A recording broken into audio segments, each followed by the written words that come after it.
I had loved Thomas for 5 years, but after my confession was rejected, he introduced me to his nephew Vincent. Vincent was wild, alluring, and unrestrained, the complete opposite of Thomas. When he confessed his love to me, it was spectacular. 200 drones lit up the night sky with fireworks across the entire city. Later, I went abroad for 7 years. Vincent followed me to Germany, giving up his position as heir and nearly severing ties with his family. His credit card was frozen, yet he still managed to work part-time with a smile to buy me gifts and cheer me up, his sincerity unwavering. But on the eve of our wedding, I received a video. Vincent was partially facing the camera, and I could only vaguely make out his silhouette. Uncle Thomas rejected Emily back then and married a well-matched socialite instead. Now that you're divorced, you come to disrupt my wedding with Emily. Isn't that a bit too much? The man opposite him scoffed lightly. Did you really think you could hide keeping a substitute for an I ran outside without me knowing? Instantly, the study fell into complete silence. After a long pause, Vincent finally curled his lips into a cold smile. Wasn't it because of you, Uncle? I do like an I ran, but I can't stand the fact that you've slept with her. Ying.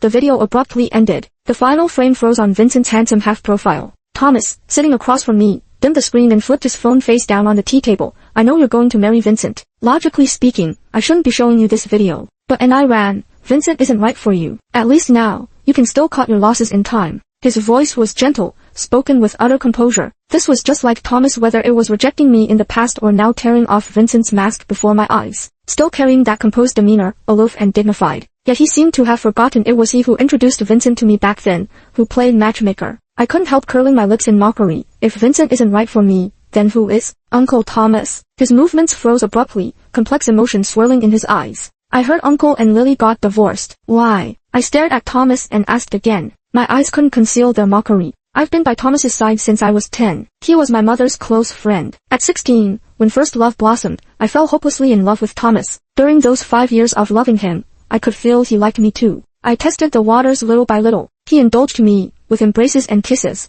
Later, when I got drunk and forced myself on him, Thomas never refused me. At 22, I wanted to confess my feelings to Thomas formally, to tell the whole world. I have a very, very good boyfriend, but I love Thomas. Yet he rejected me. 7 years have passed, and I still haven't forgotten that day when he stood before me and said, and I ran, you're still too young. You've mistaken dependence for love. We're not suited for each other. He said he was 5 years older than me. He was my mother's friend. He couldn't betray her. He didn't want to bear the stigma, didn't want to endure the gossip.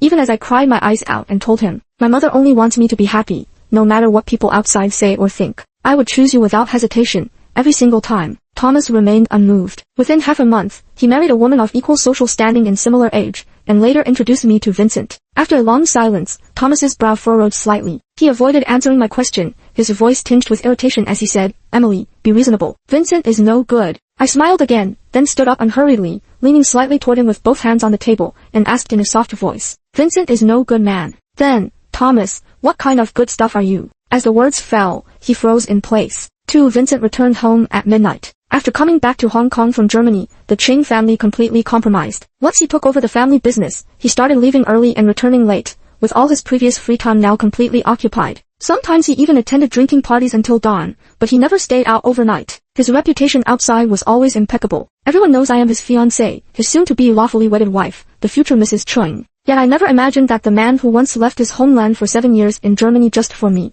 the boy who had never lifted a finger for housework but personally cooked my hometown dishes just because I mentioned craving them, would also betray me, just as I was sinking step by step into his tenderness, just as I began dreaming of a future with him. He was slowly torturing my heart, cutting it again and again. Blood dripped profusely. Vincent called my name several times, but I didn't respond. Only then did he notice my unusual state, his brows slightly furrowing. He casually draped his removed coat over the foot of the bed. Emily, are you feeling unwell? His scorching palm touched my forehead. I slowly looked up and met Vincent's gaze. His eyes were so much like Thomas's. Both had those heartless phoenix eyes that looked cold and unapproachable when not smiling. Yet the worry in his eyes couldn't be feigned. In a daze, it suddenly occurred to me, had Thomas, after his own failed marriage, wanted to drag me down too by sowing discord between us? He's not good, so he doesn't wish me well either. Yet I know the answer better than anyone. Vincent frowned more deeply when he saw my prolonged silence. No fever. Emily, where are you feeling unwell? As he spoke, he took out his phone to call the family doctor. But I interrupted him. Vincent, why did you pursue me in the first place? I suddenly asked, suppressing my surging emotions. Were those 7 years in Germany your genuine devotion,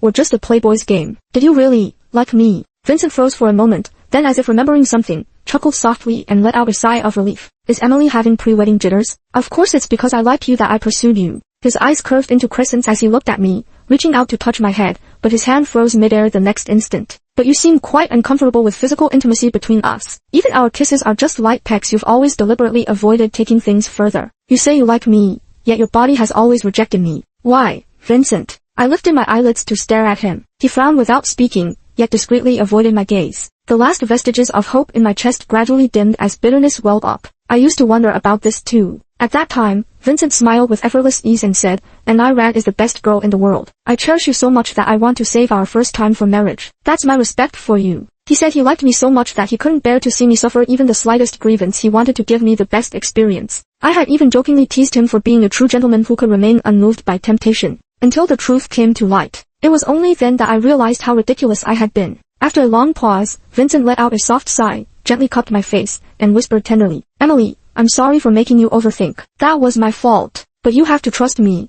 I love you very much." He spoke with sincerity, tender and affectionate. Yet I couldn't suppress a cold sneer in my heart. They're all liars. Then the next day, when I woke up, Vincent was already gone. There was a note left on the nightstand, written in his bold, vigorous handwriting. "Breakfast has been arranged by the butler. Go try on the wedding dress this afternoon. I'll have my assistant pick you up." Just as she tossed the note aside, an unfamiliar number called. It was Thomas. And I ran. I was too abrupt yesterday. "I know you're still angry with me. 7 years ago, I lacked the courage to face it, so I missed my chance with you. I admit that. But you can't marry Vincent just to spite me." I let out a mocking chuckle, but still said nothing. Just as I was about to hang up, Thomas spoke in a hoarse, suppressed voice. "For at least 7 years, I never betrayed you physically. And I ran, whether you believe it or not. Lily and I were married for 7 years, yet I never crossed that line, not for any other reason, but because I couldn't accept anyone else but you." I was slightly taken aback. Lily and Thomas divorced amicably, without any public drama, but in those 7 years, they never had a child. Many in their social circle were whispering about it. That Thomas was impotent, I always thought it was just a rumor,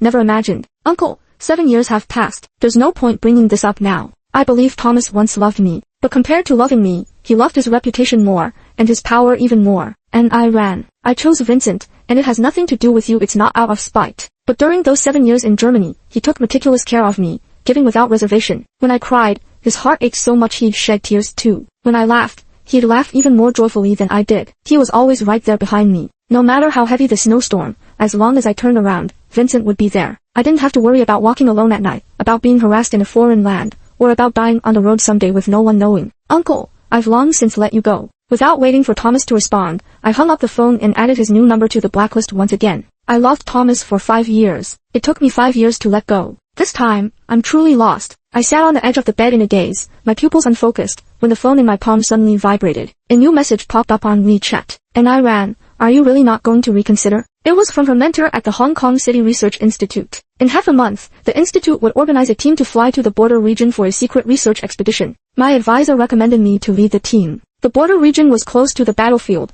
where survival was uncertain. At the time, I refused, because of Vincent. But this time, I hesitated. For I had just arrived at the bridal shop in the afternoon when Vincent called to say he had a last-minute meeting and might be late. His tone was affectionate, coaxing me by promising to bring my favorite pastries. Lies came so easily to him. But what he didn't know was that Thomas had sent me another video from an unknown number. It was taken at a bar owned by the Ching family, under dim lighting. Vincent lounged carelessly on the sofa, his white shirt unbuttoned at the top, hanging loosely off his frame. The girl who bore a striking resemblance to me knelt on the floor, her head buried between his legs. He pressed her head down further, suppressing his desire, his Adam's apple bobbing as heavy breaths escaped his parted lips. It wasn't until moments later that he finally found his release. The girl blushed as she looked up at Vincent, her voice soft and sweet as she asked, "Vincent, could you not marry an Iran, please?" Hearing this, Vincent's hand paused while lighting a cigarette, and he couldn't help but chuckle. Leaning slightly forward, he lifted the girl's chin with his fingers. "What are you thinking?" he teased. "You don't even like an Iran," the girl murmured, pressing her lips together. Vincent laughed again, his expression as carefree as ever. "Don't like an Iran. So, should I like you instead?" "Eva, don't get too full of yourself. The only reason you're here today is because you're clean, understand?" The girl didn't even get angry. She simply stood up and wrapped her arms around Vincent's neck, as if she'd expected this answer all along. The video ended there. I tortured myself by watching it over and over again, my heart aching so badly it felt like a sharp blade had been plunged into it, leaving me breathless. I don't understand. Why? Just because I once had feelings for Thomas, do I deserve to be treated like this? Vincent arrived an hour later, and what I never expected was for him to brazenly bring Eva right in front of me. This was the first time I saw her up close. Her features were so similar to mine, even the red mole at the corner of her eye was identical. In an instant, I couldn't help but laugh inwardly. "So, Vincent, is this how you choose to retaliate against me?" Emily, Sorry to keep you waiting. He moved to embrace me, but I instinctively avoided his touch. Vincent froze momentarily as my gaze shifted to the red mark on his shirt collar, a trace left by Eva. A flicker of panic flashed through his eyes, but it quickly settled into calm. With a smile in his eyes, he said, Eva almost fell just now. I gave her a hand, must have accidentally brushed against her. Our Emily wouldn't be jealous of her little secretary, would she? He looked at me. I curved my lips into a smile that didn't reach my eyes. If I said yes, would you fire her? I had expected Vincent to scold me for being petty and immature, but he didn't. Instead, he continued smiling indulgently. She's just a secretary after all. If Emily doesn't like her, then we'll let her go. Vincent didn't care in the slightest. In that moment, I suddenly wanted to expose everything. I wanted to tear off his mask, grip his neck, and say, Vincent, stop pretending. Don't hypocritically boast about your affection, and Iran isn't someone who can't live without you. But in the end, I said nothing, swallowing my self-mockery. I'm still too weak. 5. I felt a bit stifled halfway through trying on wedding dresses and stepped out of the VIP room for some air. Eva followed right behind me. Inside earlier, she had seemed like part of the background. When mentioned, she just smiled slightly, no arguments, no fuss, no drama. Just like in that video, obedient, innocent, knowing exactly when to advance or retreat. Until now, she stood by my side, carelessly biting a cigarette out of the pack. She lit it with practiced ease, took a drag, and exhaled a smoke ring. Only then did I vaguely realize Eva was different from the one in the video. So Emily has known who I was all along, hasn't she? Eva turned her face to look at me with a smile. I didn't speak, merely curling the corners of my lips, my eyes brimming with undisguised mockery. Eva wasn't angry either, just chuckled softly. Emily, I know you look down on me, but it doesn't matter. I just came to tell Emily one thing. Her words lingered as she leaned in closer, the corners of her lips curling into a faint smile, her fair and delicate fingers twirling a strand of my hair. I frowned, instinctively stepping back. Eva suddenly pressed close to my ear and whispered in a very soft voice, I'm pregnant. Vincent's child. I froze in place instantly, my pupils dilating suddenly, my hands and feet turning ice cold, a buzzing noise ringing in my ears. Eva continued, he wanted me to give birth and then hand the child over to you for adoption. He said this would be the Train family's only child, but I refused. I don't think Emily would have agreed either, right? I bit my lower lip hard, making no sound as excruciating pain pierced through my entire body. Is this what you wanted to tell me? No. There's one more thing. Eva still wore a smile, but not a trace of warmth remained in her eyes. Before I could speak again, in an instant, she dashed toward the middle of the road. Out of the corner of my eye, I spotted a speeding car approaching. Instinctively, I reached out to grab her sleeve but caught only air. Stunned, I froze in place. Eva was knocked flying, tumbling several times across the ground. Though her face twisted in pain, her gaze remained fixed on me with terrifying intensity. Her thin lips moved soundlessly, before finally curving into a smile. I couldn't make out what she was saying, but a wave of primal dread rose from the depths of my heart. Her once white dress quickly soaked crimson with blood. My hands shook as I tried to call emergency services, yet the call simply wouldn't connect. Tears kept falling. Panic welled up inside me. I don't know why things turned out this way. Vincent heard the commotion and came out. Seeing Eva in the pool of blood, his gaze froze for a moment. Emily, you. His probing gaze turned toward me. Suddenly, in an instant bang, it felt as though something had exploded in my mind. I stared at Vincent in disbelief, finally unable to hold back my laughter. Vincent, are you doubting me? Emily, I'm not doubting you. Don't. Vincent stepped forward to comfort me, but I dodged it. Pointing at the surveillance camera above the bridal shop, I broke down and said, the surveillance footage is right there. You can check it yourself. I tried to leave, but Vincent suddenly grabbed my wrist, and I ran. Calm down. She's my secretary. If something happened,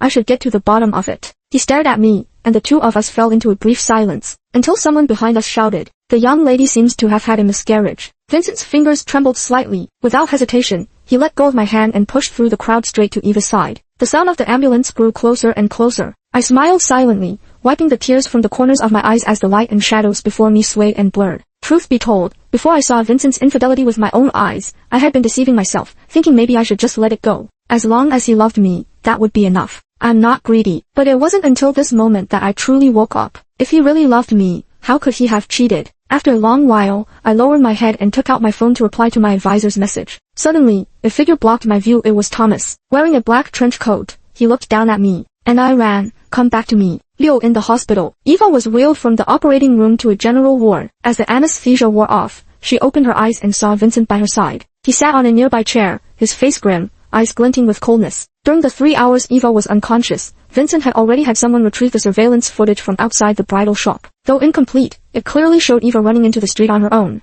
To frame and I ran with such petty tricks. Eva, have you lost your mind? Vincent sneered mockingly. Eva chuckled softly, tilting her head to stare at the ceiling. She had never once considered framing and I ran. In truth, she had met and I ran even earlier than Vincent. As an orphan in the capital city, their paths had crossed once when she was starving near death until 5-year-old and I ran gave her a piece of chocolate. Then and I ran asked her mother to find Eva a home, mending all the gaps in her childhood so she never go hungry or cold again. And I ran started elementary school, and she followed along to attend as well. She always liked to imitate and I ran when and I ran joined the dance class, she did too. When and I ran entered a piano competition, she was right behind her. Everyone assumed she was competing with and I ran. They thought she disliked and I ran, but no, she just wanted to become and I ran. Vincent, you don't deserve her. After a long silence, Eva curved her lips into a smile. As she lay in a pool of blood, what she wanted to tell and I ran was also, Emily, Vincent doesn't deserve you. Vincent scoffed lightly and said carelessly, Eva, I warned you. Don't make a scene in front of and I ran. Do you really think I'd call off the wedding with her just for you, a mere mistress? You don't actually believe and I ran is unaware of the relationship between you and me, do you?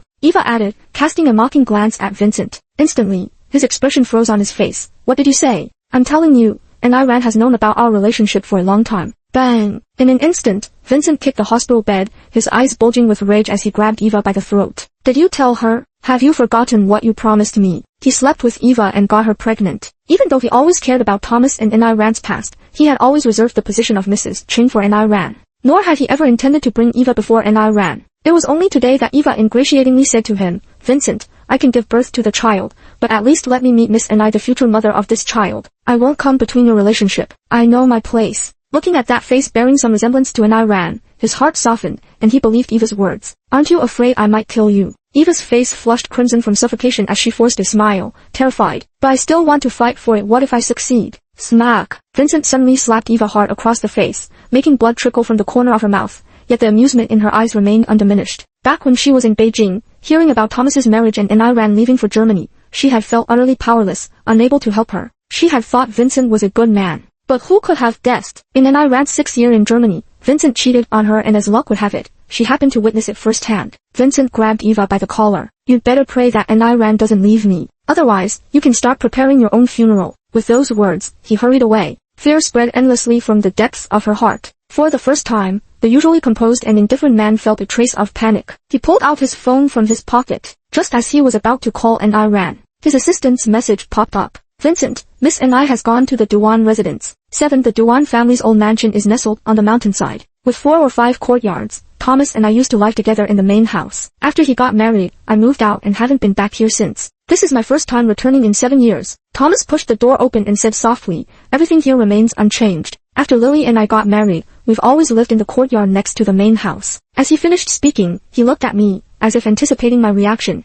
I averted my gaze, pressing my lips together. The reason I came back with Thomas was that he told me my mother had left a box with him. She'd instructed him to give it to me when I was about to get married. Thomas said, that was the dowry my mother prepared for me. When my mother passed away, I was 10 years old and Thomas was only 15. My mother truly trusted him. Thomas, you know why I'm here. I just want to take back what my mother left for me. Thomas froze for a moment, then curled his lips in self-mockery. You still want to marry Vincent? Is he really that good? I lifted my eyes to meet his gaze. Must I choose between you and Vincent? Thomas, I won't be marrying Vincent anymore, but by the same token, you're not within my consideration either. Are you really that disgusted by me? Yes, I replied. As the words fell, our gazes locked, and the room plunged into a brief, deathly silence. I had moved on from that painful relationship, but the pain Thomas inflicted on me, time cannot erase. I couldn't forget. I had joyfully planned our future together, even prepared myself to face the gossip and rumors with him. Yet he turned around and got engaged to someone else, then married her. Uncle, don't waste your time on me.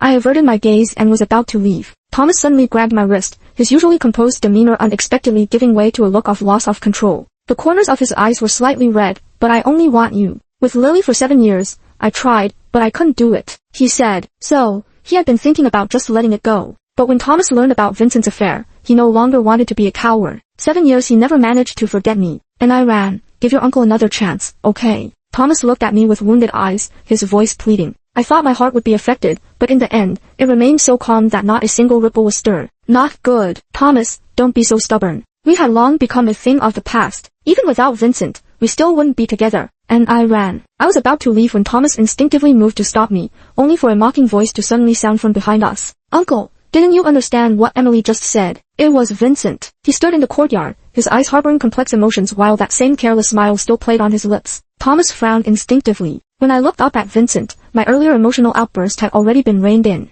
What's the matter? Instead of staying at the hospital with your little lover, you have time to come here and make a scene? His tone was laced with sarcasm. Vincent's face darkened instantly, his gaze involuntarily falling upon me. You dare do it but not admit it. Thomas smirked and added, Thomas, stop sowing discord here. Vincent glared at him, then quickly walked up to me, trying to take my hand and leave. But I didn't move. He paused, then pleaded, Emily, let's go home first, okay? I can explain to you, but I don't want to hear it. I curved my lips into a smile, then withdrew my hand from his palm. Vincent grew visibly anxious. Emily, did Thomas say something to you? I pressed my lips together and remained silent. Thomas beside me simply smiled gently. But Vincent was furious. You believe him, not me. And I ran. After all these years, you still love Thomas. So what exactly do I mean to you? His gaze was fixed intently on me. I suddenly laughed. Clearly it was Vincent who did wrong. So how did it end up being my problem? Vincent, you're the one who betrayed our relationship. You're the one who hurt me. What right do you have to play the victim with me now? Wasn't it just out of spite that you got together with me? Vincent growled. Then he turned his bloodshot eyes toward me again. And I ran. Don't act so high and mighty. Yes, I cheated, but didn't you and Thomas also sleep? I raised my hand and slapped Vincent across the face. The sharp crack froze the air for an instant. Vincent stared at me in disbelief. Even Thomas froze for a moment. Trembling with rage, my heart ached with a stabbing pain, and my eyes reddened in an instant. Just because I slept with Thomas, do I deserve to have my self-respect trampled on like this by you? No, Emily, I'm sorry. Vincent flusteredly explained. Emily, I was wrong. I'm sorry, I didn't mean it that way. Please don't cry. He fumbled in a fluster to wipe the tears from my face. I dodged it. Vincent, I truly did love you. But now, we're over. Vincent froze in place. He wanted to chase after and I ran, but Thomas stopped him. Don't you think what you've done is disgusting enough? Thomas sneered, and Vincent grabbed him by the collar. If it weren't for you stirring up trouble here, would I ran and I have ended up like this? Thomas, you call me disgusting, but how much better are you yourself? 7 years ago,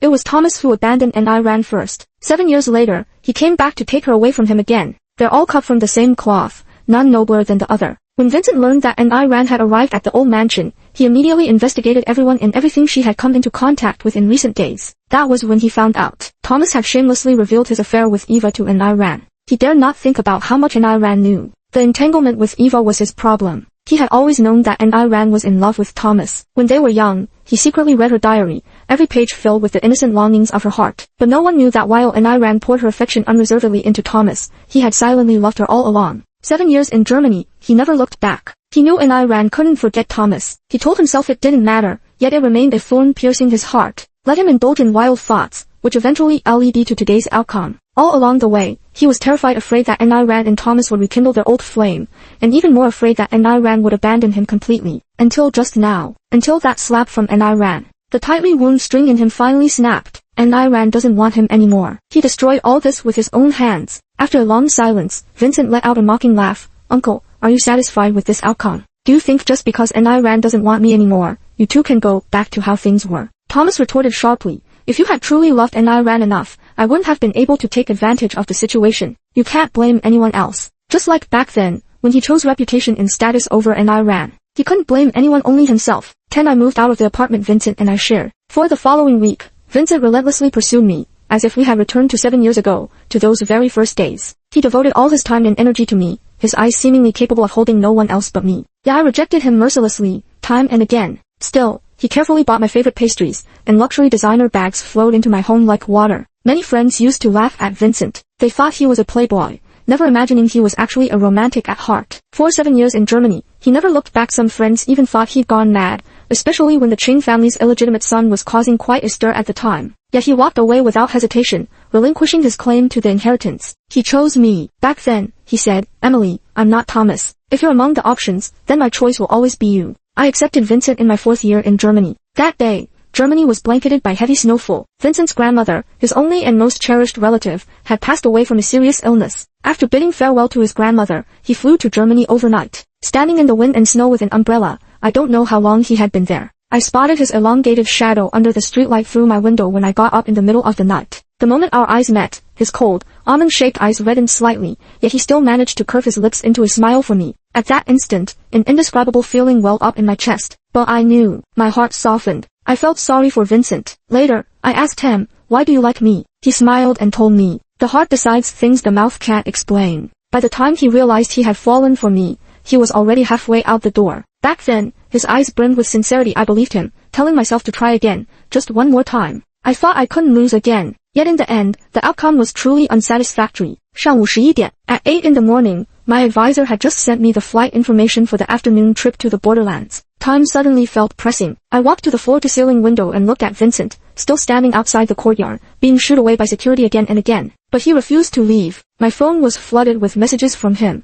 Emily, will you see me? I know I was wrong. I've sent Eva away. There won't be anyone else from now on. I'm sorry. I was too greedy. Emily, please forgive me. He pleaded humbly, but only for 5 days. Vincent had utterly humiliated himself, his entire being radiating desolation. After last night's rain, he simply stood there motionless, letting wind and rain batter him. His face was now drained of color, lips pale as chalk. I walked out of the house. The moment Vincent looked up and saw me, his dull eyes suddenly lit up with recognition. Emily, you finally agreed to see me. He approached me nervously and cautiously. I'm sorry, I was such a jerk. I was wrong. I shouldn't have treated you like that. Shouldn't have said those things. I was wrong. Emily, please don't be angry with me, okay? Vincent spoke again, his pleading gaze resting upon me. His eyes were slightly reddened, his voice thick with nasal congestion. I lifted my eyelids to look at him, carefully studying his features. I used to think Vincent was different from Thomas, but now I realize they're actually the same, equally cold-hearted, equally self-absorbed. Emily, hit me if you want. I'll do anything you ask, just don't. Vincent, I want some pastries from that shop in South City Lane. Will you go buy them for me? I calmly interrupted him. Vincent froze, complex emotion swirling in his eyes as his face instantly paled. Emily, I looked at him and smiled faintly. Didn't you say you'd do anything I asked? Vincent, are you lying to me again, aren't you? No. Vincent shook his head, then looked at me with a stiff smile. I'll go buy it. Wait for me to come back, okay? He asked tentatively, his voice very, very soft. I didn't speak, just nodded. The round trip from here to South City would take 5 hours without traffic. By then, I should already be on a flight to the borderlands. Emily, wait for me to come back. Only after receiving my response did Vincent slowly withdraw his gaze from me and walk away. I've always stood right where I was. Only when the car completely disappeared from view did a smile finally curl at the corners of my lips. Vincent, goodbye. Thank you for having accompanied me these 7 years. The youthful flutter of the heart must eventually come to an end. 12. Vincent practically raced his car to South City, running countless red lights along the way. Traffic violation notifications kept popping up. Each time, he merely glanced at them before tossing his phone aside. The unease in his chest grew increasingly intense. Having been drenched in rain and battered by wind all night, his head now throbbed as if splitting open,